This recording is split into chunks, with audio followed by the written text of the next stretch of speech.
This is the journey to one Africa. The Congo River, a serpent of lifeblood, flowed through a land shackled by colonialism. Belgium's grip was tight, its hunger insatiable. The Congolese, proud people with a rich heritage, were treated as inferiors in their own land. Their voices were silenced, their spirits crushed.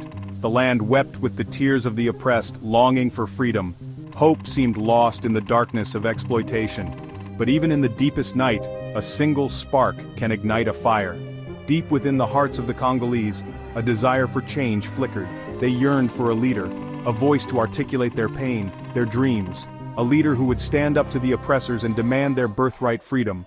From this yearning, Patrice Lumumba rose, a figure destined to change the course of history. A man of the people, he felt their pain as his own, understanding their struggles and aspirations deeply.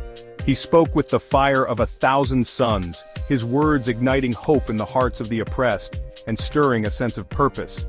Lumumba's charisma was undeniable, drawing people to his message of unity and self-determination, a call for freedom that resonated deeply. He quickly became a symbol of Congolese resistance, a beacon of hope for a brighter future, embodying the spirit of a nation yearning for change. Lumumba understood that the fight for independence had to be fought on many fronts, requiring both strategic planning and passionate advocacy. He traveled tirelessly, rallying support for his newly formed Mouvement National Congolais (MNC) party, spreading his vision of a free Congo. He spoke at rallies, his words like thunder, shaking the foundations of colonial rule and awakening a collective consciousness.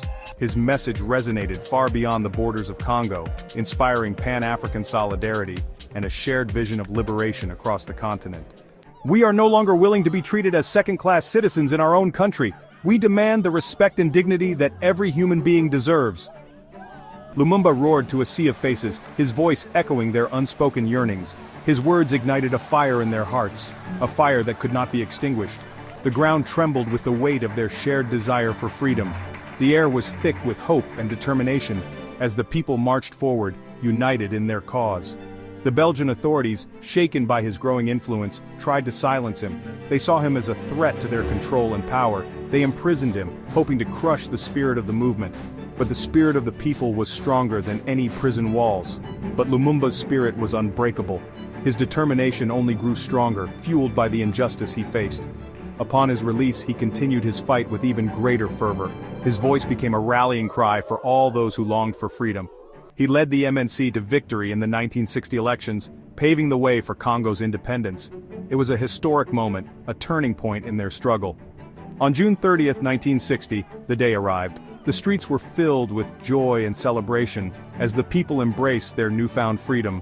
The Congolese flag, a symbol of their hard-won freedom, fluttered proudly in the wind. It was a testament to their resilience and unwavering spirit. Lumumba's vision extended beyond Congo's borders, reaching into the very heart of the African continent. He dreamed of a united Africa, free from colonial rule and exploitation, where every nation could stand tall and proud. "Africa for the Africans," he declared passionately, his words echoing across the continent, striking fear into the hearts of colonial powers who sought to maintain their grip. But his vision was met with fierce resistance, both internal and external, as forces conspired to undermine his dream. These forces threatened to tear apart the newly independent nation, creating a volatile and dangerous environment. Tragically, Lumumba's time as prime minister was short-lived, a brief but impactful period in Congo's history. Betrayed by internal rivals and Western powers threatened by his vision, he was assassinated in a coup orchestrated by enemies of African liberation, a dark chapter in the struggle for freedom. His death sent shockwaves across the continent and the world, a stark reminder of the high stakes in the fight for independence. But the fire he ignited continued to burn brightly, inspiring countless others to take up the mantle. Lumumba's legacy lives on. He is remembered as a martyr for African liberation, his name etched in the annals of history, a symbol of unwavering courage and determination. His unwavering belief in Pan-Africanism continues to inspire generations of activists and leaders across the continent and beyond, a testament to his enduring influence. Though silenced, his voice still echoes through time, reminding us that the fight for freedom is never truly over. and that the spirit of resistance lives on in every struggle for justice.